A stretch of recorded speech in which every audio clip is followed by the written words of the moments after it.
Hey everyone, welcome to Rereading, the podcast for reconnecting with your authentic self and learning how to own your brand of weird. Hey everyone, welcome to today's episode of Reweirding. I'm going to be honest with you guys. On today's episode, I'm continuing with my experimentation on how I prep for and record all my episodes. So, like last week's episode, I'm using more of a riff approach this week. This is where I've listed a few key points for myself, and I'll riff on those different points for the duration of the episode. I've chosen to do this because I'm still trying to figure out what style of running the podcast works best for me, and I figured since this thing is all about helping people find their authentic self and their authentic voice, then sharing about my journey to finding my voice for this podcast could be helpful. And something that I learned is when I did the first two episodes, I had a very specific, heavily detailed outline. And honestly, that outline had a few paragraphs of script so that I could stay on task, stay point oriented, and get everything that I wanted to accomplished in the episode. On the downside, though, because my brain is so visual in how I process information, having that outline and having those scripts meant that I couldn't use all the visual imagery that I was coming up with in my mind to help express points.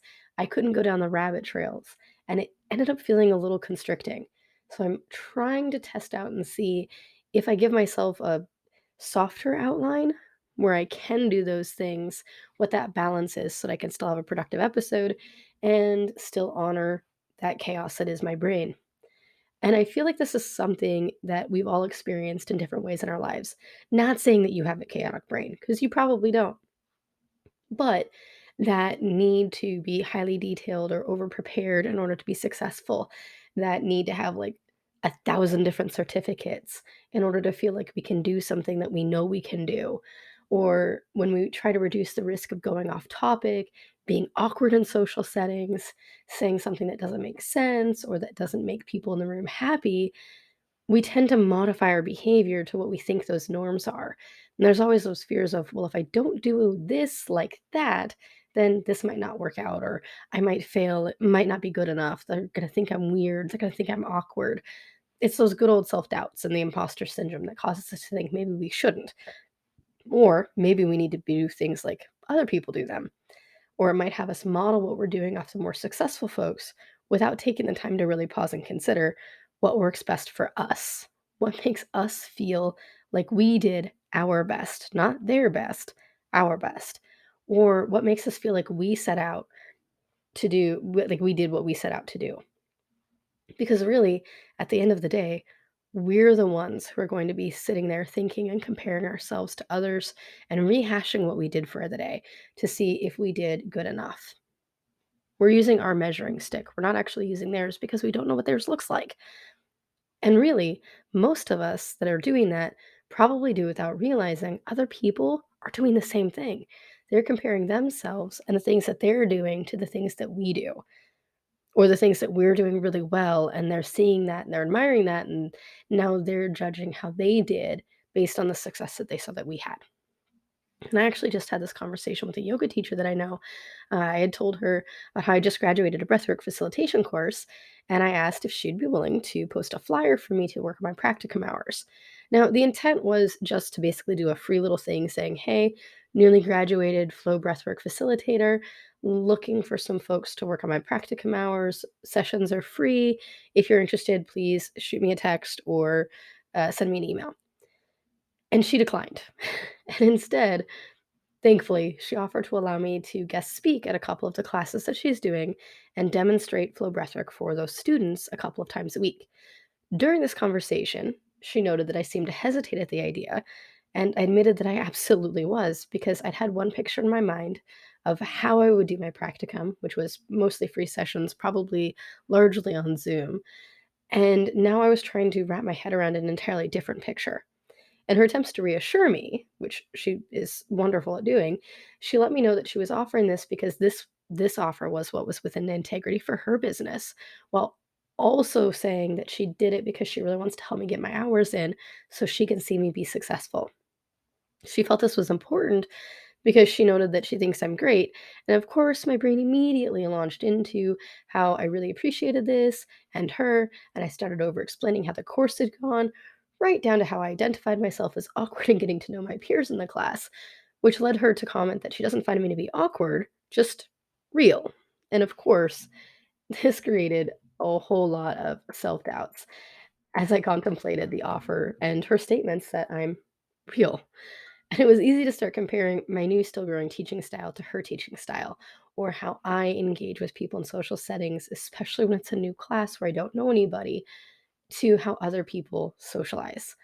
And despite the fact that she's been doing this for absolutely years, and I've been doing this since October, I still had those little doubts creep in.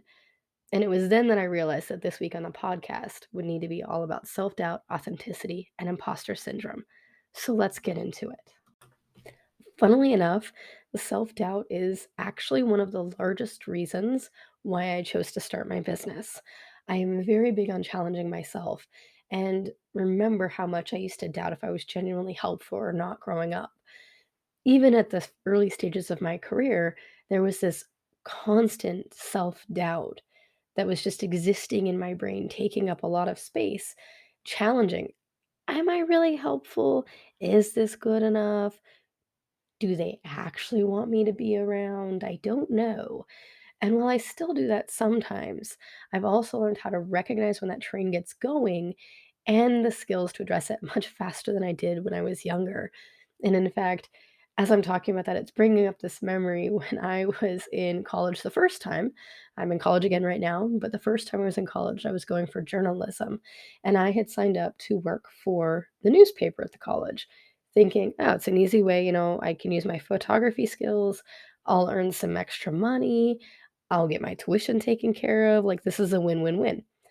And I could do the hockey photos, like, no problem because I just had to go up to the very top deck and I just took my pictures with this giant lens that was super heavy and I didn't really have to interact with anybody.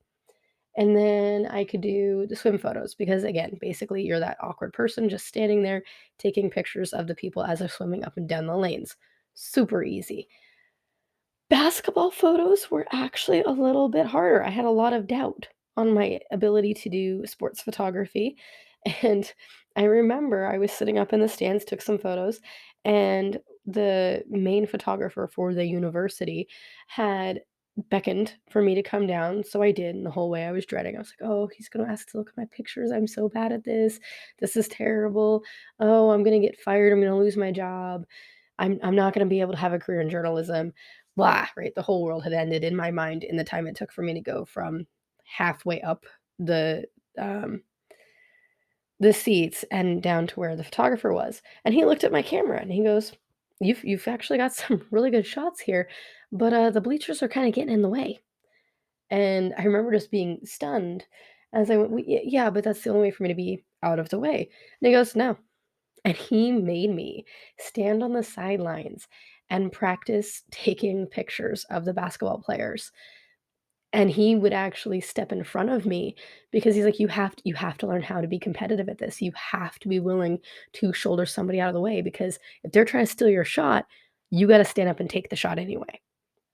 And it was so hard, it was such a foreign concept for me that I really struggled with it, and after that, I mostly just wanted the hockey assignments because I was like, "Oh, this is kinda terrifying.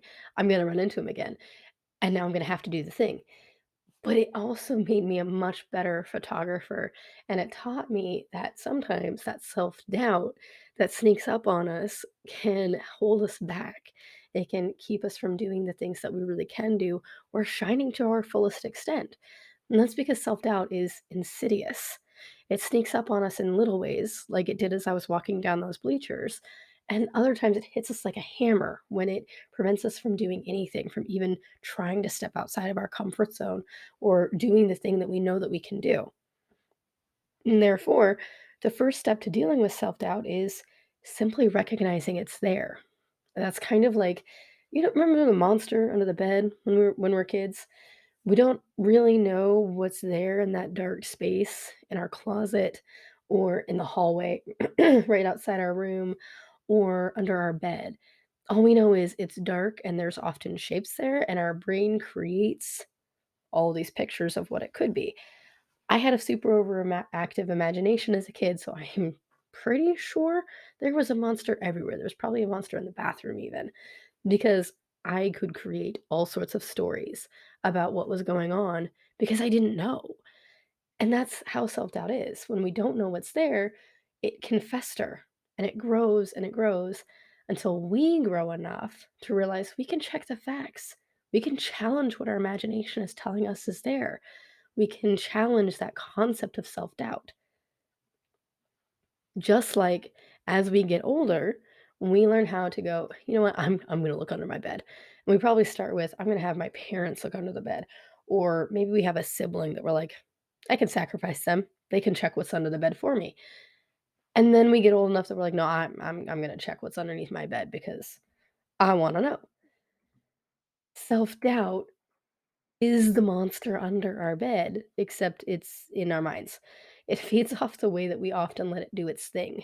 And once we name it, we start to gain control over it.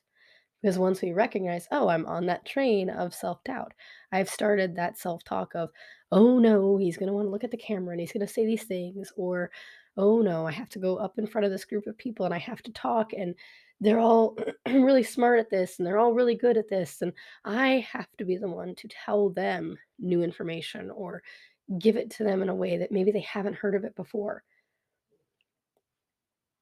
And the next thing, once we're aware of that, is accepting it. That's right. Self doubt exists. It isn't friendly, it isn't fun, it can hold us back, but it does exist. Just like our flaws and our drive to compare ourselves to others, those often help feed that self doubt. Like when we are walking up in front of that group of people, it's not that I'm sitting there necessarily going, I really suck at this and I can't possibly do this. I'm looking at what they can do, going, well, they do it really well. And now I have to do this thing, and they might not like it, and I might not do it as well as them. And so clearly I suck, right? Once we are able to identify, oh, I have some self doubt right now, I need to accept it exists, then we can start directly addressing it. And we can work on accepting that the flaws are real and it's a part of what makes us who we are. Without those flaws, what really differentiates us, right? We all have different strengths and weaknesses. We all have different flaws and aspects of ourselves that define who we are and make us the awesome person that we are.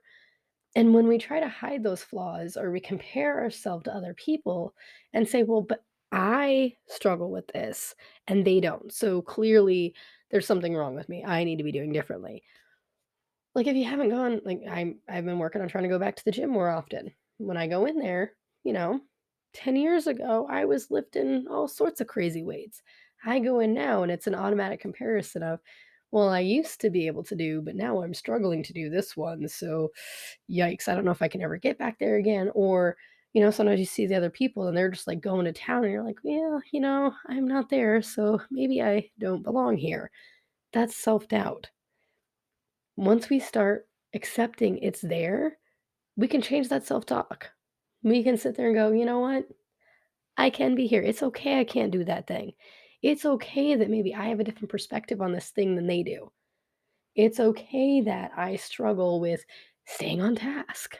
It's okay that this is there. We can, and then if we want, we can change some of the behaviors related to that. If I'll pick on myself because that's going to be the easiest thing for this podcast. I struggle with staying on task, especially when I'm talking about things because I am a visual thinker and my brain goes in a thousand different directions, often all at once. And it can be hard to catch which thought's going where and how I want to express it. And I can look at that and I can have self doubt that that's going to make it difficult for me to do things.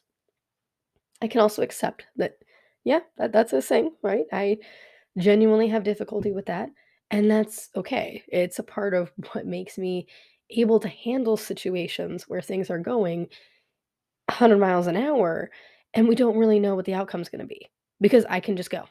I can come up with 100 different ways that this could turn out, and I start prepping for each one even as I'm going. If I want to lead something and I am having that self-doubt and I'm like, I accept this is how my brain works, but also I would like to be able to do this differently because this will make it more effective. And that is in line with what I really want to accomplish with this, then I can look at ways to modify my behavior. Maybe I rely on things like a heavier detailed outline, a script, practice.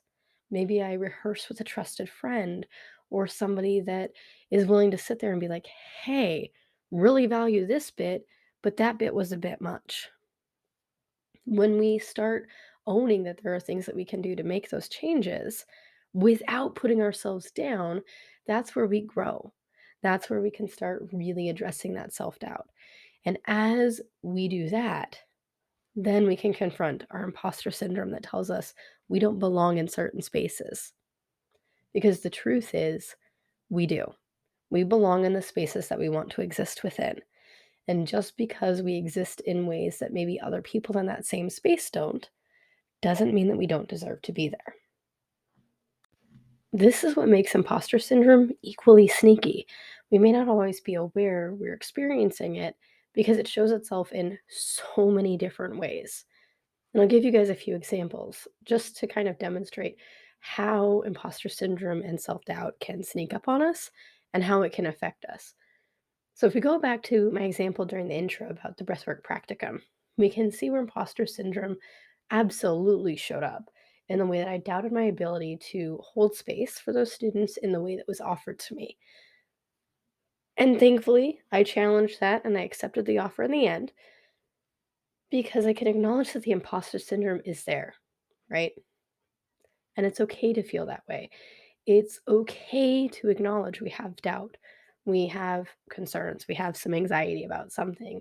We're not quite sure that maybe we belong in a certain space. As long as we can also move through that authentically to accomplish the things that we know that we can. In this case, I know I can lead the sessions. I know that I have done that. And I feel confident in my ability, but what happened was when I got the offer, I started to immediately compare. Well, I've taken classes from this instructor. I know her abilities. I know what she can do.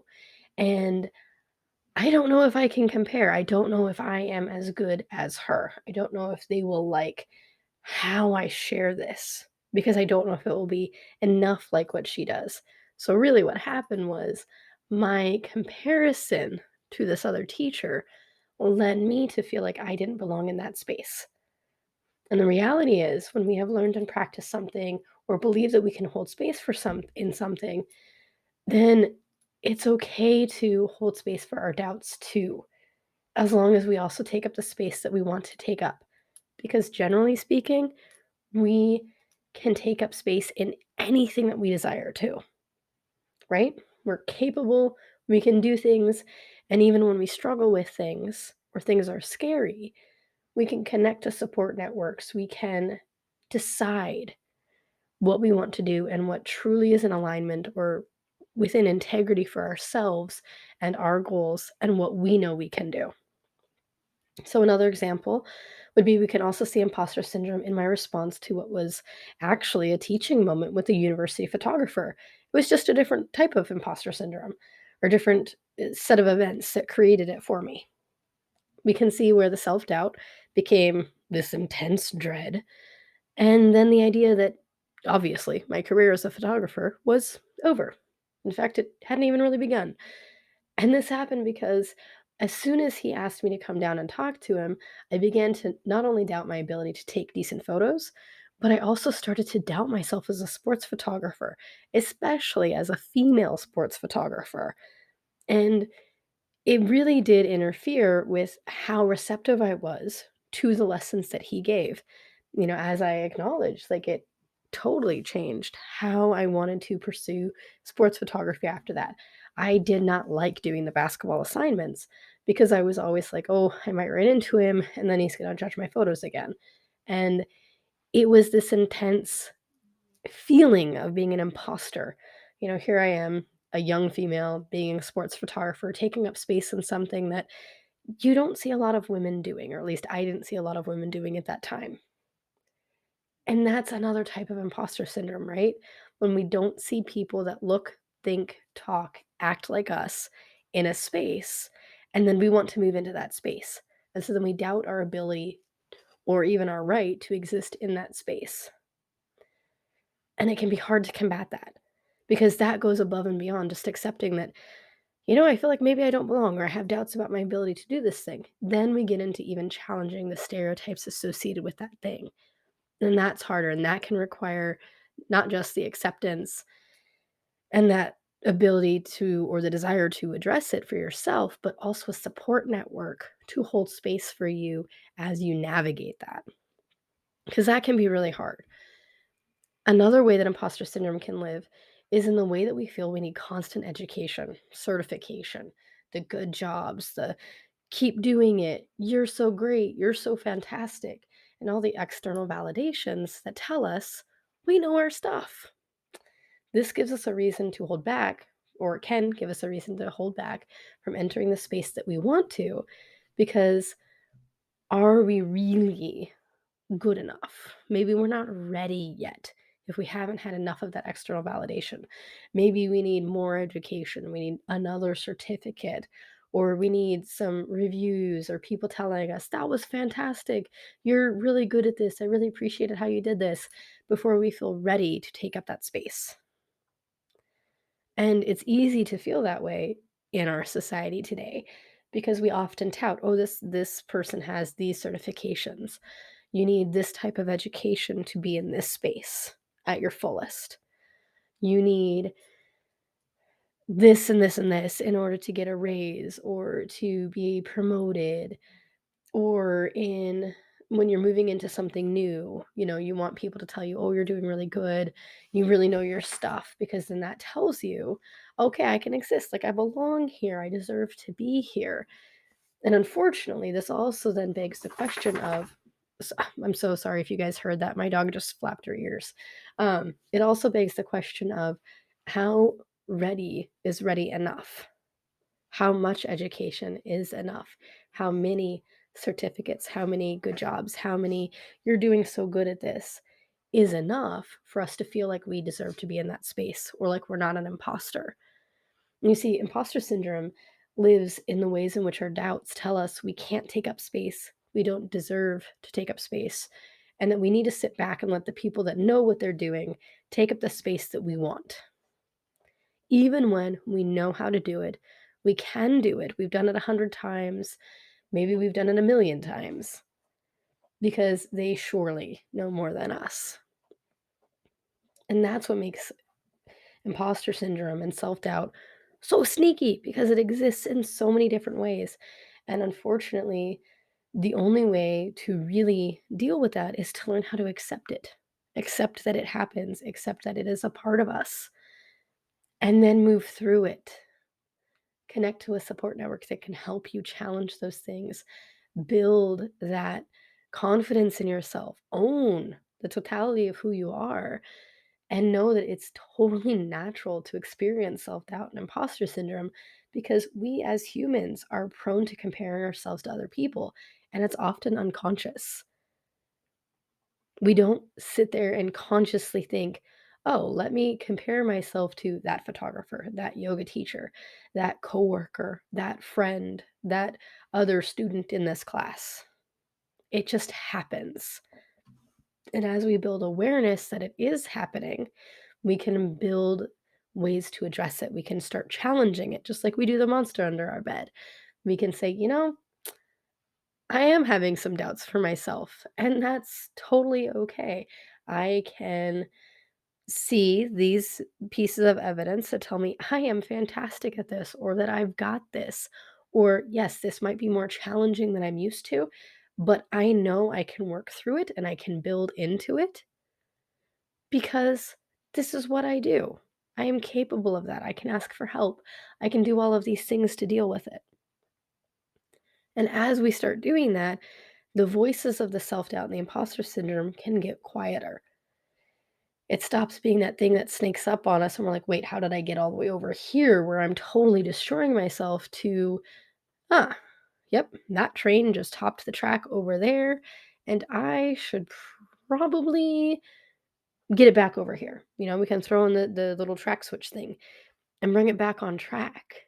We can stop the train. We can imagine another train station, and we can get that thought off the train and put a new one on. We can reach out to a friend and say, "Hey, I'm really nervous about doing this thing. I feel like I don't belong in that space. Help me out here." And they can help us challenge that so that we can address it and start shifting it, because we deserve to take up the space that we want to take up. We deserve to be who we want to be, to own whoever we are, and to be authentically ourselves to the fullest extent of that. So if you are a odd, quirky person who loves, I don't know, to dance and be hyperactive and make friends everywhere you go, be that person. Take up that space. If you are the person who likes to, like I do sometimes, go to social gatherings and then sit there and read a book, be that person. Own that person, because you are that person and you deserve to be whoever you want to be. And I hope that today's episode has been helpful for you. Feel free to drop me a message. I think on Anchor, you can send me voice memos. You can reach out to me over on Instagram. You can leave comments or reviews. Let me know what you think, and I will see you guys next time. Thank you so much.